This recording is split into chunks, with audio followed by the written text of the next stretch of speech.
Today we ask, what can we learn from the Time Cure about healing trauma? Now, the guy who wrote the Time Cure, I mentioned earlier, he was part of the Stanford Prison Experiment, and he's spent a whole lifetime really dealing with trauma and helping people with happiness.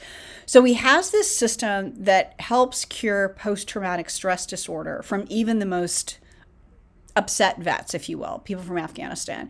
And what you do is you take a negative memory and you pair it with a positive memory. So with the Afghanistan veterans, let's say their friend got blown up. You take that moment, you go back to that moment and that memory with that friend, and then you make yourself remember other good times that you had with your friend. Go back to the trauma, remember the good times. Go back to the trauma, remember the good times. And when you do that in like 2 weeks, it cures the post-traumatic stress syndrome.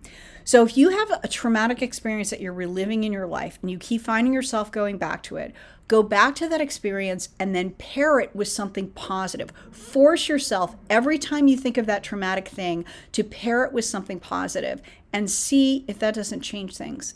Maybe a little. Let me know.